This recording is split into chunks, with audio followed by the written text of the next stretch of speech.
exceed the horror of a culture that forces us to participate in, through our tax dollars, through our silent complicity, the killing of unborn children. So we have to see, and we have to help other people see. We are advocates for those who can't speak for themselves. An advocate is another term for a lawyer. And if a lawyer didn't present all and the very best evidence on behalf of his client, the lawyer would be in breach of his obligation to his profession, and a mistrial would be declared.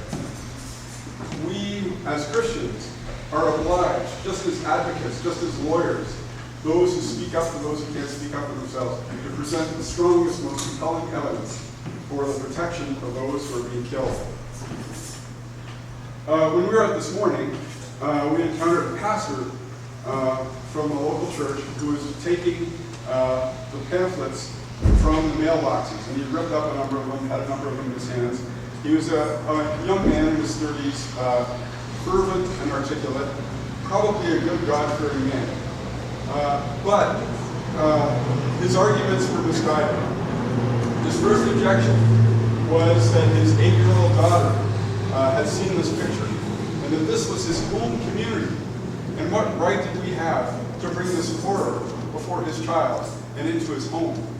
These were his neighbors. How dare we defile the sanctity of their community? And this is not an easily waved off concern. All of us have been hurt by the affront of our coarsened culture as it's come into our families, through the media, through just the overall sort of deadening of our refined sensibilities, our love for what is beautiful, our concern for what is delicate.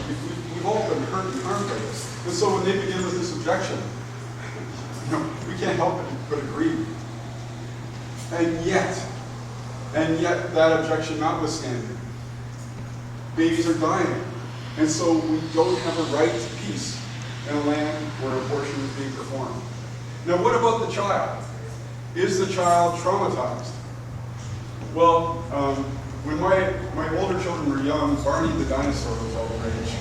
And Barney the dinosaur was sort of a caricature, like a ridiculous depiction of moral vacuity, but there was no substance to him whatsoever. I can't even remember how the little ditty goes, but it's something like, I love you, you love me.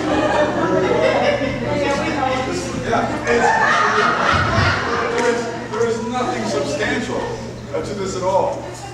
But at an earlier time, all of us, I think, are familiar with the great children's stories laid down in the Brothers Grimm, Hansel and Gretel, Little Red Riding Hood. Now, these are stark depictions of the struggle between good and evil, and children have a much clearer understanding of this than we do.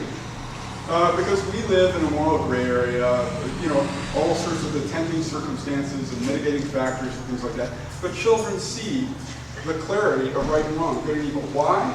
Well, partly because they haven't been corrupted, but also because they are vulnerable in a way you and I aren't. We proceed in confidence. And there's a sort of coarseness that comes with our confidence. So when children see these pictures, they see not something that's perverse, but rather a victim. And their empathy is awakened. Another person on the tour today was talking about how a mother and child encountered the pictures, and the mother was violently angry, spewing all sorts of obscenity. And the child was captivated by the picture and said, "Who broke the baby?" Children see the truth of this. Now, for years and years, my wife and I have been bringing our 7 children on Show the Truth. And it's been I hate coming, because my job as father is provider and protector. And I'm always terrified that something's going to happen. My son Peter, who's not here, 2 summers in a row, he was assaulted. But the police filed assault charges and so on. He wasn't hurt. But there is a real possibility of this. That's terrifying to all of us. And yet, it's such a vital part of our education. I think because our culture has become so immersed in this sort of spiritual deadening, we've been like those glowing frogs. I think it's necessary for us to bring our children to stand up and speak the truth with us, shoulder to shoulder, to cultivate a sort of a maturation of moral responsibility in them. And it's good for them to see us afraid for them and unsure of ourselves. I don't think parenting is to be some sort of inaccessible porcelain image of parental perfection. I mean, they see us struggling, they see us weary, grumpy towards each other, and then pulling together because this is what we're supposed to do. And so there's a fantastic morality play that we not only observe, but we participate in every time we go out and rescue. And amazingly, we go out there, usually for a week in July and a week in August, this time the 2 weeks combined. And sometimes people swear at us, a lot of people flip us the bird, occasionally people throw things at us. And my kids say it's the best 2 weeks of the year. It's the thing to look forward to.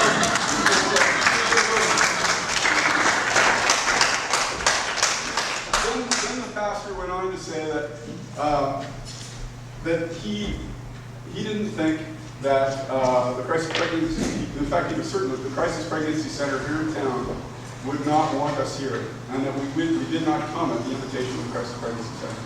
And he said that one of his congregation works at the crisis pregnancy center, and that he's certain that she feels that what we're doing is diametrically opposed to what they are doing. And he, as a pastor, was likewise convinced that what we are doing is diametrically opposed to what he is doing. And he said that he is against abortion. And I believe, I'll take him at his word, that he is against abortion. But he thinks that what we are doing is counterproductive. He says that he walks the walk with women who've had abortions, who've made that decision, and who are trying to move on with their lives. And that we create an environment that makes them think that God hates them. And this is not the truth. That was the first thing that I had to say to his caricature of what we are doing. It's not the truth. Many of the people who are here are also involved in the pastoral side of pro-life work. So there's the prophetic and the pastoral. And as Father Tony was talking about today, Father Tony's a real thinker. I love sitting with him. He was saying that the church has become enamored with the accolades that go with being pastoral, with being loving. But we've lost the courage to face the criticisms that come with being prophetic. That we have to be willing to endure misunderstanding and persecution. And that comes with being prophetic. So, yes, I believe this pastor that he walks the walk with women, and as he said, after they've made the decision. But I said the incompleteness of his understanding was betrayed in the very wording he used. He said, after they made that decision, he reduced the baby killed by the abortion to a decision that was made in the past. Now here's the crux of it. The pastoral cannot be completed without the prophetic. We have to look at what abortion is. We have to have the murdered child as the icon, the symbol from which understanding flows on abortion. The cross, the greatest evil that ever occurred, also the greatest love that ever occurred. This is the icon of Christianity, the image, the picture that speaks beyond any words could ever say. Similarly, the baby killed by abortion has to be the icon for making sense of abortion. We can't become muddled in confusing imagery like the coat hanger or portrayals of any truthful account of the horror of abortion as a persecution of the mothers and fathers who are also themselves victims. We have to remember that the central victim of abortion is the baby that's killed. And then, when we all do that as a culture, we can be free from the guilt. So, I don't think the pastor was convinced. At least he wasn't convinced today. He said that he was committing himself to try and undo the damage that we're doing in the community. And I said, well, we should pray for each other. and he reluctantly agreed. But the thing is, that was the end of the conversation then. But it's not the end of the conversation. Because the conversation continues for all of us. Like we're all constantly being reinvented. We're all falling and getting up, falling and getting up. And so this pastor, he's a Christian. He believes in Jesus. He believes in loving other people. And there's great hope for him. The same hope that has brought us to where we are and will bring us, with God's grace to be saints. So, the great thing is, like Father Tony always says, we know how it ends. We should have perfect confidence in God. We know how it ends. So we just want to be part of the glorious narrative of it all. So, if you could, if it's possible, there could be a lot of reasons why it's not possible for you to participate. And, there are a lot of, there's a lot of reluctance, it's very understandable, doing it in your own town.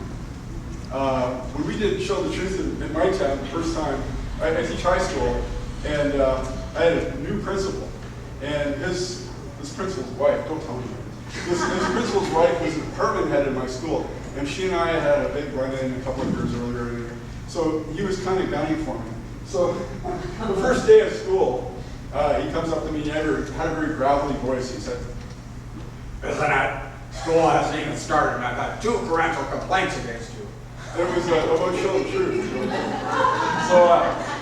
So we can take real heat for this in our own community. And I don't know. Nobody's going to fault you if you don't show up. Well, maybe. I don't know. Maybe God would. I don't know. But I'm saying I won't fault you because lots of times I haven't shown up. But if you can, you'll pay the price. People will be angry at you. But boy, what a glorious witness, And we just, as Christians, we aspire to be beyond the rising and setting of the sun, to be beyond this moment, to enter into the glory of eternity. And in that glory, we want to be standing shoulder to shoulder with, the unborn who die innocent victims.